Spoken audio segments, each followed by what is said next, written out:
ژووری بازرگانی و پیشەسازی هەرێمی کوردستان داوا لە بازرگانان و هاوڵاتیانی هەرێمی کوردستان دەکات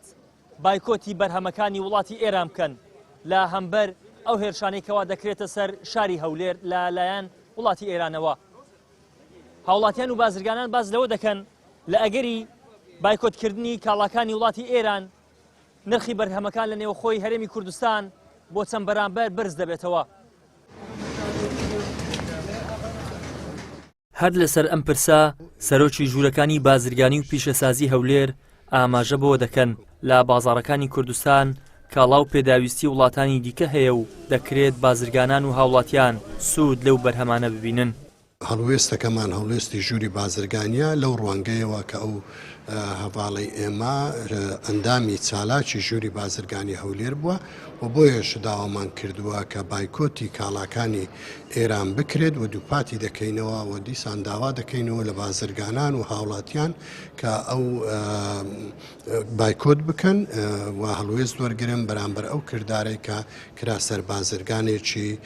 شاری هەولێر کە ئەندامە لە ژووری بازرگانی هەولێر.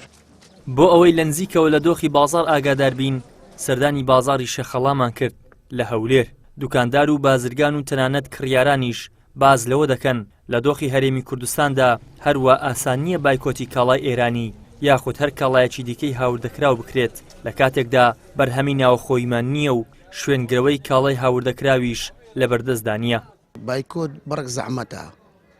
لۆ هەولێر هەر زۆر زەحمەتە لەبەرەوەی ئێمە زۆری کارایەکانمان ئێرانیە یعنی ناکرێت هەر بە قسەی بن کاکە وەڵا بایکۆت دەکەین و ئەشای ناینین ئینە ئەشای نانی جێگرەوەی چە وڵاتێک دەبی ناوخۆیمان نییە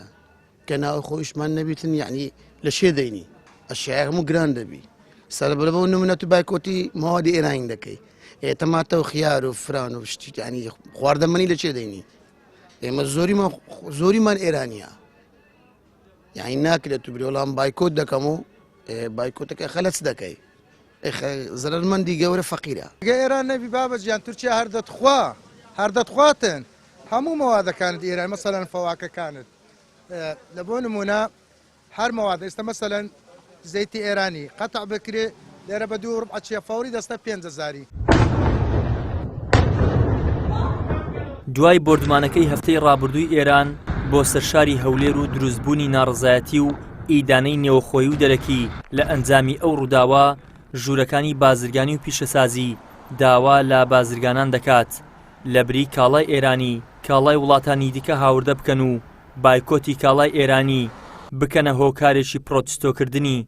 بردومانەکان. بەڵام بازرگانان و کاسبکاران دووپاتی دەکەنەوە لە کاتێکدا حکوومەتی هەرێم هیچ جێگرەوەیەکی بۆ هاوردەی کاڵای ئێرانی نییە کە لە نرخدا هەرزانە و بارگرانی بۆ هاوڵاتیان دروست ناکات. داوای بایکۆتی کاڵای ئێرانی لەم قۆناغەدا لە جێخۆیدا نییە و هاوڵاتیان ناتوانن ڕووبکەنە کاڵای دیکەی هاوردەکرا و کە نرخیان گرانترە و باری سەرشانی خەڵک قورستر دەکەن. ئیدریس محەممەد، کەناڵی ئاسمانی پەیام، هەولێر.